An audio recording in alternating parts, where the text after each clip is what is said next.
बहुजन नायकों के इतिहास को समेटे 2025 का बहुजन कैलेंडर आ गया है। आज ही बुक करिए अपना बहुजन कैलेंडर। आप सबने देखा और आज के ऐतिहासिक दिन के गवाही बने।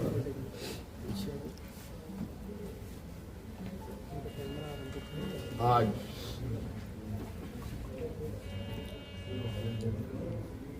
भव्य शपथ ग्रहण के बाद नई सरकार गठन के मार्ग प्रशस्त हुए हैं। उसके पश्चात आज हम लोग प्रोजेक्ट भवन में आए हैं और बहुत सारे बिंदुओं के साथ पदाधिकारियों को निर्देश भी दिया गया। उनमें से कुछ महत्वपूर्ण बिंदु हमारे सामने थी जिसका हम लोगों ने निष्पादन किया। आप सब लोगों ने देखा और आप सब लोगों को मालूम है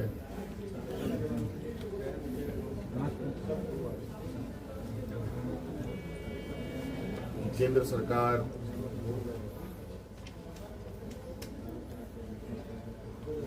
देश की रक्षा हेतु अग्निवीर जैसी कार्यक्रम को चला रही है।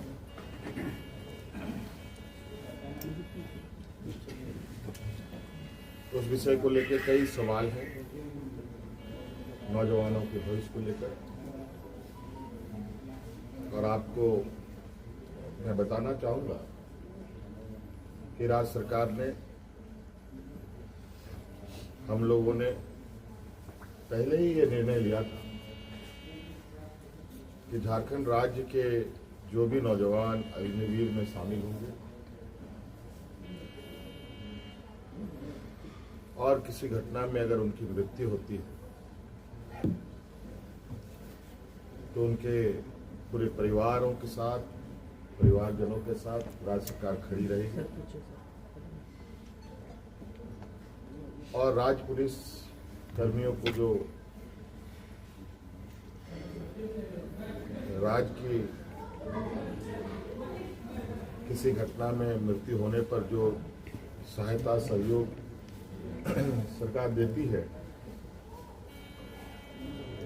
वही सहयोग अग्निवीर के परिजनों को भी दे होगा। आपको मालूम है कि अभी कुछ दिन पहले ही असम के सीमावर्ती क्षेत्र में उग्रवादी घटना में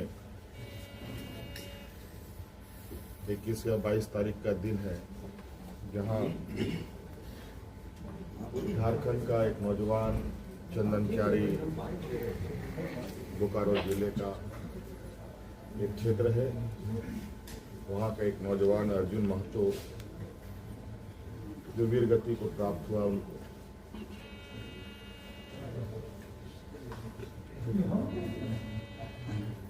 और आज हमने उनके परिजनों को बुलाया। उनके भाई को हम लोगों ने एक नियुक्ति पत्र दिया और 10 लाख रुपए अनुदान भी उन्हें उपलब्ध कराया गया और उनके भाई बलराम महतो बोकारो समाहरणालय में चतुर्थ वर्ग के पद पर उनको नियुक्त भी किया गया।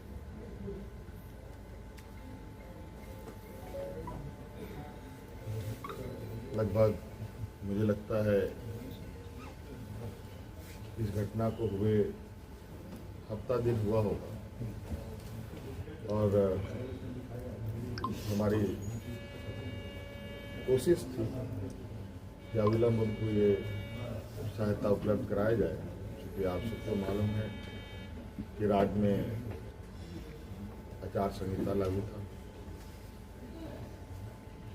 सरकार गठन की प्रक्रिया चल रही थी और सरकार गठन होने के पहला कदम हम लोगों ने उस पीड़ित परिवार के साथ खड़ा होने का अपना संकल्प पूरा किया। इसके अलावा आज सभी विधायकों को 81 विधानसभा में जो चुने गए सदस्यों को शपथ ग्रहण हेतु प्रोटेम स्पीकर के रूप में प्रोफेसर स्टीफन मरांडी जी को चुना गया और ये भी निर्णय लिया गया कि आगामी 9 से 12 तारीख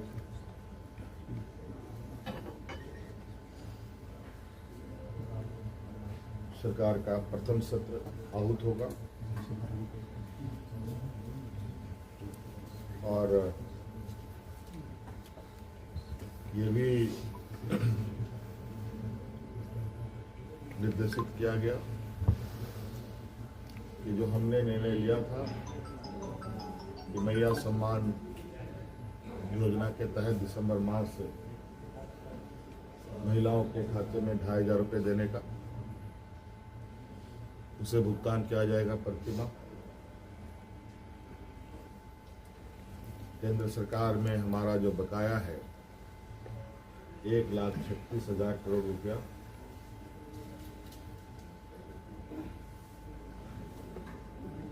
जो केंद्रीय सरकारी उपक्रमों पर है, उसकी वसूली के लिए कानूनी कार्रवाई प्रारंभ की जाएगी।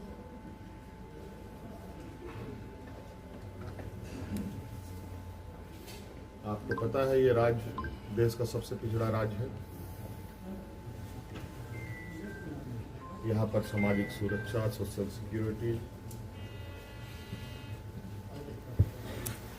अत्यंत महत्वपूर्ण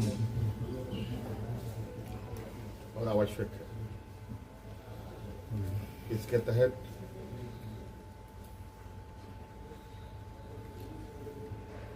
राज्य के गरीब गुरुआ लोगों को उनकी आर्थिक स्वावलंबी कैसे बने और इसको लेकर सरकार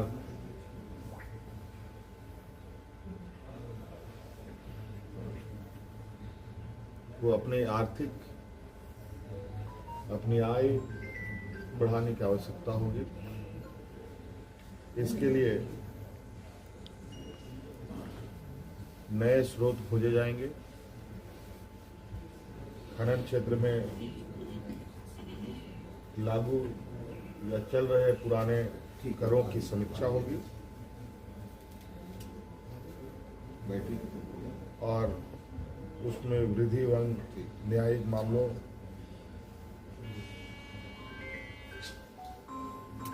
जो लंबित है उन सबको त्वरित गति से खत्म किया जाएगा।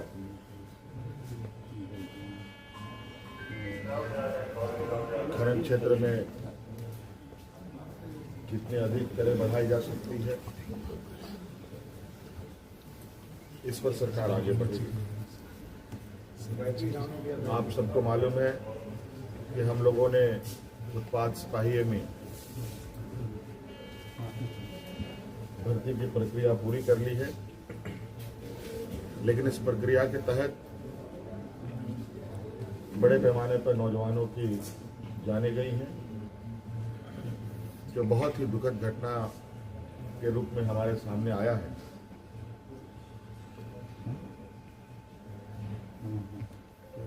चूंकि भविष्य में भी बड़े पैमाने पर पुलिस की बहाली होनी है, इसलिए अविलंब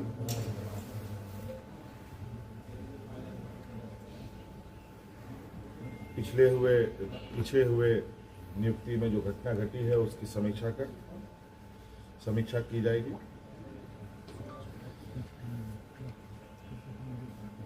राज्य में सभी पदों पर नियुक्ति के लिए जेपीएससी और जेएसएससी तथा अन्य प्राधिकार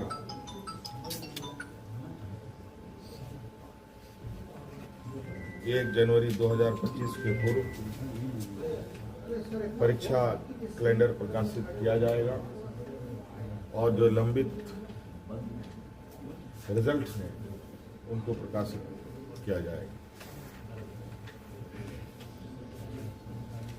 साथ साथ में ये भी निर्णय लिया गया, असम में जो वहां के चाय बागान में बरसों बरस से यहाँ के मूल वासियों को ले जाया जा करके जो वहाँ बसे हैं, जो विशेषकर जनजातीय समूह जो झारखंड मूल के हैं, उनकी दशा एवं उनके भविष्य में दिए जाने वाले सुविधा का अध्ययन के लिए सर्वदलीय प्रतिनिधि मंडल एवं पदाधिकारियों का दल असम जाकर जमीनी स्तर पर अध्ययन करेगी और सरकार को प्रतिवेदन सौंपेगी। ये कुछ महत्वपूर्ण बिंदु आपके हम समक्ष हमने रखा है। बाकी चीज़ें और भी है जो हम समय समय पर आप सब लोगों के समक्ष अवगत कराने का काम करें। फ्लोर टेस्ट जो है